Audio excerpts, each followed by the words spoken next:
right. With that, we're going to bring on Joe and Drew. Joe, how's it going?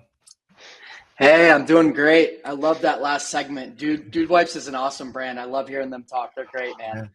They're number one in their category of going number two. It's pretty insane. Awesome. As I alluded to at the top of the show, this is where we turn to the 3PL side of things to hear Drew's perspective on e-commerce operations, the things brands are asking him to do more and more frequently as the industry is changing. And of course, we've got Joe from fulfill.com here, who is the expert in 3PL matchmaking. So this is going to be a great conversation on what to expect from your 3PL and how to work with them a little bit more closely. I will let you two take it away.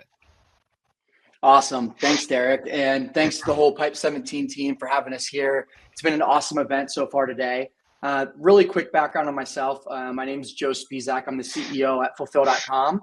What we do at Fulfill, we are a matchmaker that helps a little over 300 e-commerce brands a month find the right warehousing and logistics partners. We have over 2,500 3PLs in our network. And today we brought on one of our favorite and best 3PLs to work with, Drew Horner, who is the CEO at Deliverzen. So Drew, maybe I'll hand it over to you and you start with a background on yourself and your guys' company. Yeah, absolutely. Thanks, Joe. Thanks, guys, for having us on. Drew Horner, CEO and founder of Deliverzen. We started in 2017.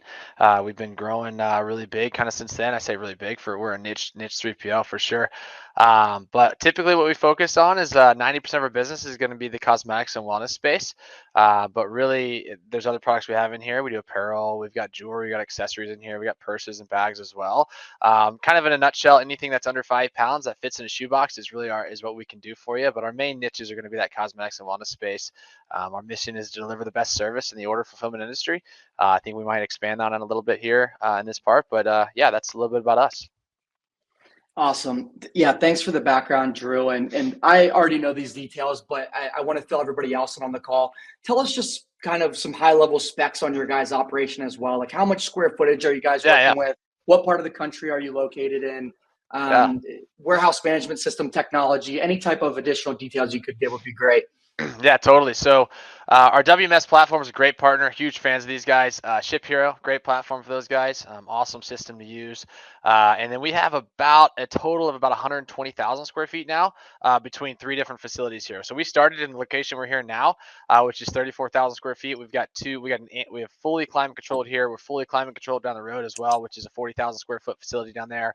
Then we have an ambient warehouse that's 40,000 square feet, about 4 minutes away. This next year, we're actually looking at bringing all that together, which is super nice. Hopefully anywhere from 80 to 120,000 square feet of climate controlled, which is kind of nice. North Texas is a great area to be for a lot of that, but climate controlled kind of comes needs when you have gummies or CBD type products or whatever it may be, or wellness. We do a ton of integrative health products, vitamins, pills, those types of products as well. So climate controlled is pretty, it's a need for a lot of that. Pre-workouts in here, a lot of clumping kind of happens in different type of hot weather climates. So that's what we focus in, and that's kind of the background as far as size and capacity goes for us. So we do a lot of omni-channel. 30% of our business currently right now is retail stuff. So we're shipping to all Targets, all Ultas. We're shipping to Walmarts as well. 70% of that's going to be D2C, kind of standard pick and pack. We do a lot of custom kitting. A lot of point of sale displays as well. A lot of bundling stuff that customers needs. And so, yeah, so everything from big retailers, Nordstrom's, kind of the Target, Walmarts of the world, to boutique retailers or even Vitamin Shop, HEB, all the way down to the kind of the small, the cosmetic shops to cosmetologists, skincare, little store mom and pop shops as well. So, yeah, it kind of gives us that background, and the partners that we have are great. We have to have great system partners to handle that. Ship Hero is one of them. I gave them a shout out earlier. Pipe 17, great system. So yeah, there's a lot of ways that help really give us that foundation to serve our customers well. That's awesome. No, really appreciate the background. I think that sets a good stage to kind of dive into what everybody's here for, is to learn more about the e-commerce perspective. So maybe just a good general question to start. Talk to us a little bit more about, some of the biggest challenges that you're seeing with e-commerce brands that they're just having with their shipping and fulfillment in general today. Yeah. So the way I would probably answer that, we can kind of name off the challenges. Like at a high level, it's like, hey, just quality of service. Are they hitting their OTIF scores? Are they able to meet the retail requirements? Are they getting your orders out on time? Anybody should be able to pick and pack a product. Anybody should be able to put a box into or put a product in a brown box. Like that's not an issue. That's like the easy stuff. It's more so the biggest pain points that people are facing are the quality of that across multiple sales channels, typically Amazon, retailers, whether it's Walmart.com or drop ships, whatever it is. And then being able to have that confidence to be able to focus on just sales and marketing. Dude Wipes is a great example, by the way. He's talking about it. I guess they're a 5-man ops team, which is awesome with a network of 3PLs. They probably have a solid, reliable network of 3PLs. And then obviously Greg's probably really managing that really well with them. And so it makes it very easy for them to just go build and sell if they know that their operations is set in stone, pretty solid. So that's kind of the biggest pain point is making sure you find the right partner for you, find the right niche, somebody that's going to really understand, not only have the ability to do it, right? It's one thing to say they have the ability, but they also kind of have that balance of having that partnership with you to kind of problem solve on the front end with you, be proactive, help you forecast, look at what you're going to expect in sales volumes when you start into new retailers, having the credibility of getting that, getting high 100% accurate scores of OTIF going into retail. So some of the pain points is really not necessarily finding a 3PL that can do it, but finding the right 3PL that's going to partner with you to be able to service that omni-channel fulfillment that you're going to need as you kind of scale to hit into retailers with that accurate stuff. So you don't get fined back and pushed back, and help you forecast that as well. Yeah, I know like retail fulfillment requirements are very stringent, and like, Walmart's like the classic example. If things aren't, palletized a certain way, or you're not hitting certain dimensions, like they will ding you hard from a monetary standpoint. Yeah. I want to come back to an acronym that you used, OTIF. Yeah. I've been in fulfillment for a couple of years now, and I'm actually not even sure what that means. Can you just tell me what that is? Yeah, on time in full. So it's on time in full. We got the reason that typical retailers will use it. For example, we got a couple things hanging up in our office over here that are 100% accurate, on time in full from Ulta. Our customer. I can name it because they told me yesterday I could. Divi Official, diviofficial.com. They're a hair care, shampoo, serum, conditioner product. We do all of their fulfillment, and they're scaling rapidly. So prior to coming to us, they had a couple things happening. Inventory was a mess. They didn't have inventory transparency or accuracy. It was huge. So we got it within 3 months. We got it pretty quickly organized for them, made sure it was 100% accurate for their just financials and reporting. But we also went from I think it was about a 60 or 70% OTIF score with Ulta. Ulta was threatening that they weren't going to expand them into multiple stores or anything. Coming to us, they've been with us for about 1.5 years now, maybe 2 years. We got a 100% grade on time in full score for the past, I think 1.5 years since they've been with us, once we fixed everything for them. So what that allowed them to do was go from the test phase, the pilot of how many stores they were in Ulta, to now go into all Ulta stores, which is awesome. And now Ulta's expanding some other things. I don't know if I can speak to it now, but I'll keep that quiet. But they're launching into all of Ulta's new stores that Ulta's building out, but also allowed them to get into Ulta by Target, which is great. So that was really important score for that customer to get. So that OTIF score is pretty clutch when it comes back from retailer partnerships and relationships. No, that makes a ton of sense. And, that gives confidence to the category buyers, to the retailers, that they can actually scale successfully with you guys. And, if it's a good product, they'll look to buy more product and then scale it out through their different locations. I think that's a good transition into my next question. That being a shipping SLA of sorts and hitting a designated OTIF score. Talk to me a little bit more about some of the most popular shipping SLAs and what e-commerce brands can expect as like good industry benchmarks if with their current 3PL. Totally. Yeah. So kind of some basic standards. If you're in the industry, if you're a big brand, you kind of probably know about this, but a lot of people don't typically come across this. And what I've found too is that there's a lot of, I'll say, brands that have been around for a while, like 10-year veteran brands, that their expectations of SLAs can get better. They're usually shocked about the SLAs capabilities now that are kind of standard in the industry. So kind of from the front end, and it's due to technology, by the way, just to technology and operations, that we've just had great systems come in play that can really help SLAs fine tune a little bit even better. You should have higher expectations typically. So industry standard, we'll start from the front, just on the receiving side. Anywhere from 2 to 4 days is going to be kind of standard. 4 days is kind of getting a little bit older. 2 days is is hard to do, and they commit to 2 days if you're perfect. We do a 3-day SLA on our side. Our average is about a day and a half typically to receive in if stuff comes in clean, meaning just kind of with the right barcodes on the products, right SKUs, right pallets, labels, everything. It comes on time, different requirements there. We're not too picky about it. But if it comes in clean, typically about 3 days or a day and a half for us, but a 3-day SLA is going to be reasonable for you and your operations team, you and whatever 3PL you're working with. 4 days I would be fine with if you want it. 2 days is great. Just make sure that they're actually doing it in 2 days. A lot of times companies will miss 2 days typically. Not always, not, whatever. It's just kind of typically, it's harder to commit to that. And so keep that inventory. Inventory control is pretty important. Inventory control anywhere from a 0.02 shrinkage allowance out to 2% shrinkage allowance is typical. It just depends on what you're working with. Cosmetics and wellness brands usually come in pretty clean. That's our niche, that's our focus. So we guarantee a higher level of accuracy on that. Typical industry will probably be closer to 2% typically of a shrinkage allowance when it comes to inventory control. Apparel, we do some apparel. Other 3PLs may have more experience with apparel. We've been doing apparel for 5 years or so. I'll tell you this, I say this all the time. Apparel never comes in right. It doesn't matter what it is. At least that's our experience. And my other people might have something great, clean, whatever it is. It doesn't matter if you have everything lined out with your suppliers, every type of SOP processed from 6 months ago with wherever you're manufacturing it from. It doesn't matter. We've never had an apparel shipment come in right. And it's just tough to do. So it requires a lot higher SLAs, but it also requires a lot more work on the front end, full physical counts on the front end, typically receiving, but you're probably going to end up paying for that when it comes to that kind of SLA and that kind of performance. But you might want it if you have, 500 plus SKUs, 1,500 SKUs, whatever that looks like, 2,000 SKUs, and you want to make sure you're shipping the right product out on time for customers. You might want to have that level of receiving SLA, full physical counts. I would say for us, like an SLA that we do on inventory control, we're keeping it at least 2% or higher. That's as far as just a shrinkage allowance. Our inventory control guarantee is typically around 99.9% accuracy. And so that's because we're counting inventory, full physical counts, getting through every customer twice every year.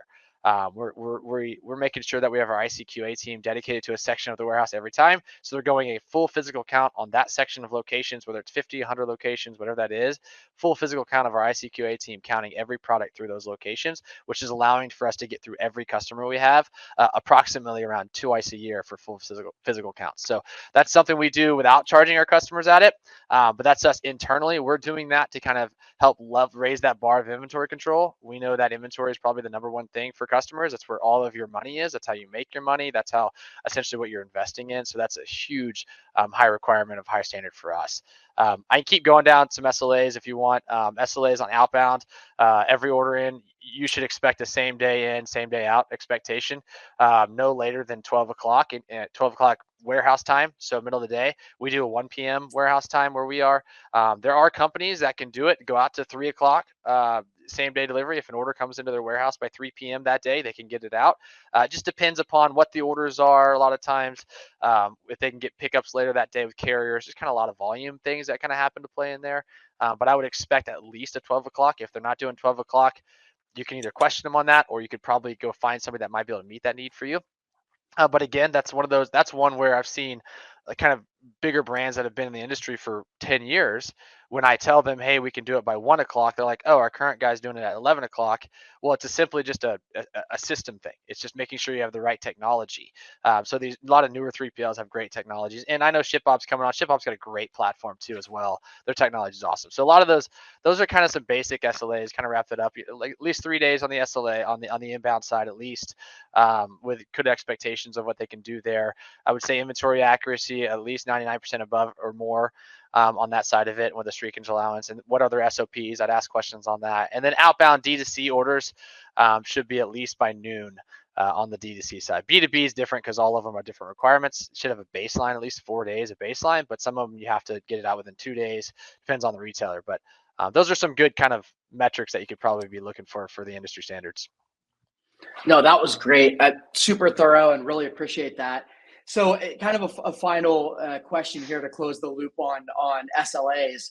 It's interesting to me because we see 3PLs, or at least I see 3PLs all across the country, promising all these things, but then sometimes it's, they're just not able to hit that. Maybe it's the holiday season. Maybe they grew too quickly. name 100 other reasons. Do you guys actually put something in your contract with your customers that has some sort of teeth in it, where if you guys aren't hitting your SLAs, they are entitled to some type of refund, or Yeah. is it more of a handshake agreement, or what, I guess, how does that get handled as you see it?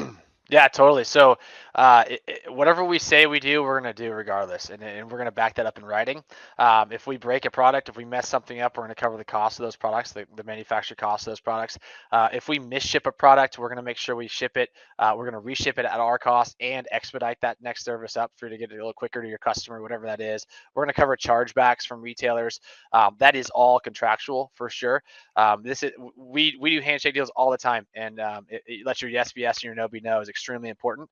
But when you're doing business and people don't know you, you have to be able to back that up contractually, which makes total sense. So yeah, absolutely. We put these guarantees in writing, and we're working with our customers in a pretty unique way too with customer service and how we built that model out. That helps us really meet those needs for customers and set expectations clearly with them as well.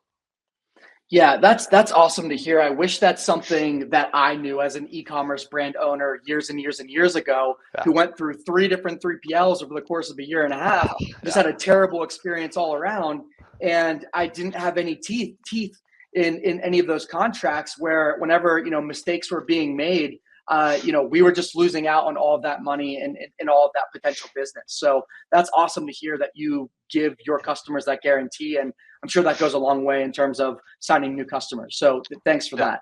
that. You touched on it really briefly. Talk to us a little bit about the communication component with your brands. What are you guys doing for communication? Yeah. So this is the hardest part within a 3PL, I think, as far as the relationship to brands is what they do. Most typically, what's going to happen in the industry, typically you might get a quarterly review, which is totally great. You might get that.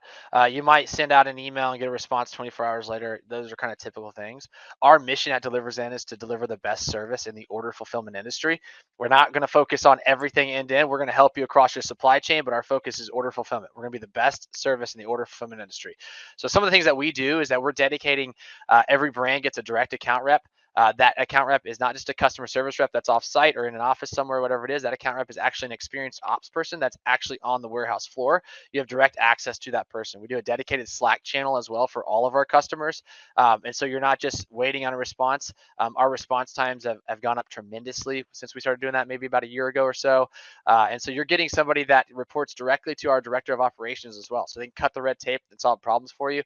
For example, we had a customer reach out to us. Hey, the supplier on this lot number, the logo was taped on the wrong, was imprinted wrong on the bottle. Can you check to see if the angle's off? And so our inventory or our customer account specialist didn't even talk to myself or our director of operations or anybody. They just went and solved the problem themselves, took pictures, came back, reported that to the customer within probably 30 minutes I think it was. And they were able to get all that lot number picked and packed in about 24 hours to go get it relabeled and fixed for those. So those types of issues that come across brands, especially if you're a growing brand, is you just want to make sure you have direct access to that. And that's one of the ways that we really hopefully set ourselves apart from everybody else, but also offer that higher level of service. It's just you're getting direct access to the floor to somebody that can answer those questions for you without having to cut red tape and solve problems. So it speeds up a lot, builds partnerships, allows for companies to really grow. Some other things that we do on our side that help out with our brands a lot is we're getting on at least at a minimum monthly calls with our customers, but bi-weekly or weekly too. On those calls, we're talking about, hey, where's everything going well, right? Typically, where's it going well for us and the brands? Where are we messing up? Where's Deliverzen need to do better? Where's the brand need to help us out do better as well? And then we're also helping these brands forecast a lot of times too. A lot of our customers, they'll come to us and be like, hey, we've got this influencer post, or we've got Nordstrom's here, retail, whatever it may be. We can help them produce forecasts as well when it comes to inventory control. If we're doing multi-node for them as well, whatever that looks like. There's a lot of ways that we're doing that. So it's rather than just getting kind of like quarterly review, here's a PDF report, whatever you're getting. We're getting on weekly, bi-weekly, monthly calls with every single one of our customers. You're getting our director of operations. You're getting our customer account specialists on there. Sometimes IT if you need it. There's a lot of ways that we're trying to really build those partnerships with customers to help serve them, because everybody does things differently. Every retail is different. Every brand's got different needs, just different workflows, different work styles, and us being a partner for our brands, we want to make sure that we can accommodate our brands, our customers, the way that they need to be accommodated. Yeah, that's great. I think people really underestimate the importance of being able to have real-time communication with your 3PL. And of course, nobody wants to be talking to their 3PL every day. And you guys don't want to have to be talking to your customers every day. But to Yeah. be able to have that option and have the ability to be able to get in touch real time is Yeah. crucial. I mean, just back to the Dude Wipes example, they're talking about how TikTok Shop is one of their fastest growing channels, but they're changing the tech like every week right now. Yeah. If you're not working hand in hand with your fulfillment partner and you're having to send an email in and then it runs triage and it goes through a 72-hour ticketing system, Yeah. it could just be a nightmare. So Grayson just dropped a question in the chat. How do best-in-class 3PLs take on labor capacity issues that appear with seasonality fluctuations? Or is that a problem that you see arise semi-consistently? That's a great question. Yeah, so this is more than just a seasonality question. Yeah, great question, Grayson, man. Thanks. I kind of mentioned we do quite a bit of influencer products, influencer-backed products. Divvy Official being one of those with millions of followers on Danny Austin's influencer accounts. We got a lot of integrative health products that are a lot of influencer-backed. Taylor Duke's Wellness is a customer of ours over here. So when they drop something, when they do a product drop, whatever it may be, it can be super psyched. It can be a heavy spike in volume. The way that we manage that is kind of goes back to that call rhythm we get with customers and talk about forecasting. A lot of times brands have no clue what's going to happen when they post with something, right? A lot of times you're like, I don't know. It could be 3,000 orders, 300 orders, or it could be 30,000, right? We've seen it all. What we'll do on that is we will help labor plan with our customers on there so that they see here's exact delays that we should expect, or here's what we can do for SLAs and getting out orders on the same day. So we make sure that we're monitoring the previous 30 days order volume. We kind of buffer that with a 10%. So we're always planning 110% for every customer when it comes to labor. That way, if you do have a little bit of a spike, 90% of the time, which that's data, 90% of the time, we're able to meet that demand without any worry about nothing like that.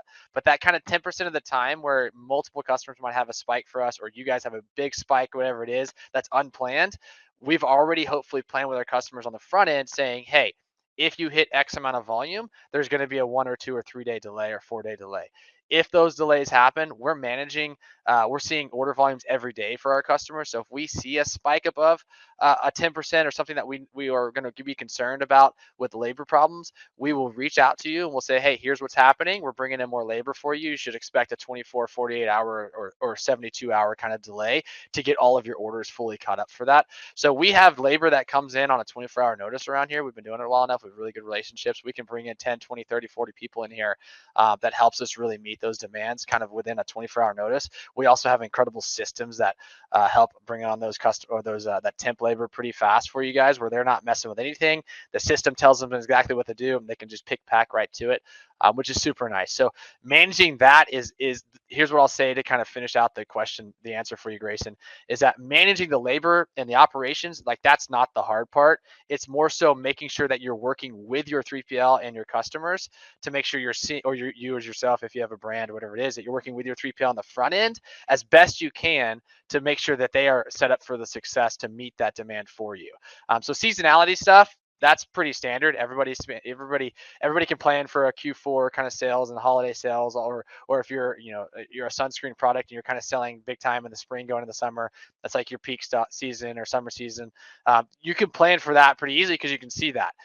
It's more so of those things that are those spikes. You do a QVC drop, right, or whatever it may be. Any type of TV network or anything like that. That's the kind of areas where the more you can be with your 3PL, the more active you can be in. Even if you get on a call and say, hey, we're just doing this next week, the better they can help them plan to be successful for you guys. And in return, your 3PL should be able to say, hey, if you do 1,000 orders, here's what the timeline looks like. If you're doing 2,000, what the timeline looks like. 3 or 4, 5 or 6, 10,000 orders in that day, depending on what you're doing, or 50,000, whatever the product is for you, however big size it is. Your 3PL should be able to say and naturally say, here's the timeline of fulfillment based on labor projections with what you're doing. Now they can do whatever it is for us. For example, if you want this is the SLA we have to hit it, we bring in whatever labor to meet that demand for you. So we can fluctuate with that side of it. That's how we handle it with our customers as far as labor capacity goes. Any type of seasonality fluctuations or any type of trouble forecasting, I guess, would be more of that kind of problems that you could see arise. Yeah, great answer, man. And That's awesome to hear that you guys really have that down to a science, because I know some 3PLs where, one of their biggest issues is struggling with scaling up with labor during the holiday season. So it's awesome to know that you have a great labor pool that you can bring in. But I think, like you said earlier in the call, it comes down to the technology and systems you have in place Yeah. as well. Like if you have a great warehouse management system partner, if you have really good standard operating procedures with your communication, good management, then you're able to bring people in much more easily. I know we have a couple minutes left here, so if anybody else has additional questions, feel free to drop them in chat. I want to make sure everybody's getting as much value out of this as possible. In the meantime, I do have one more question for you. So this comes up all the time with e-commerce brands that we talk to as we're trying to help them find 3PL partners. Multi-site warehousing or single-site warehousing. When does it make sense does it make sense? And if so, when does it make sense for a brand to spread out to multiple locations? Yeah, so the answer to the question is not so black and white. It's not so clear cut all the time, right? If you'd have looked at 2017, 2018, 2019, that was a huge marketing pitch. Was that across the entire industry? Everybody's pitching that, and so it's totally fine. You're starting to see people or brands are starting to see a lot of the stress that comes with that and the risk management that you have to really play on with that. And so when people ask me that question, there's three things that I kind of look at. Is one, what's your SKU to order volume ratio? That's just a high level thing. If you have a low SKU count, high order volume, you could probably feasibly do it pretty easily, a little bit easier. If you have a high SKU to kind of low order volume ratio, it's not typically the best, which means my experience, a lot of time apparel brands don't necessarily, they do one single site. They don't typically multi-node typically. You get bigger brands, obviously, there's anomalies in every case, but when it comes to probably more of like a cosmetics brand or vitamins, they're typically looking at doing multi-site. They're high SKUs, but not a ton of high SKUs like other ones. So that's what's your SKU to order volume ratio is something to consider. And then I would say also is like, where's your biggest region, right? If you're shipping from California, but let's say 30% of your shipments go to Florida, like that's going to be something to really consider. And so there's a lot of different things to look at. So that's pretty easy. Pull a shipping report, look at zip codes, do a heat map from Excel or whatever it looks like, and just find out where your highest region is. However, that's Excel stuff. And as what was it? Mary with Organics, what was her name earlier? Victoria Scott, right? Talked about we're killing spreadsheets, which is totally smart. That's what you do with Pipe 17 and Ship Hero and these other systems like that. You can kill spreadsheets, which is super nice. So you can do some really good kind of inventory or order analysis, kind of endpoint delivery zip codes for you. And then there's a third thing here too is really, can your 3PL support it? Right. So there's kind of two ways to look at it. The biggest thing is when you hire a 3PL, you want to have the logistics pros. You don't want to be the one having to manage the systems. You don't want to be the one having to manage all the logistics of just where your inventory is at all the time. You want to have a 3PL partner that can really manage that for you, helping you make the decisions on where to allocate inventory with you, but also just the order management. You need somebody that can really has good systems in place that can make sure that your orders are getting shipped from the right place, where Pipe 17 comes in play, which is big there.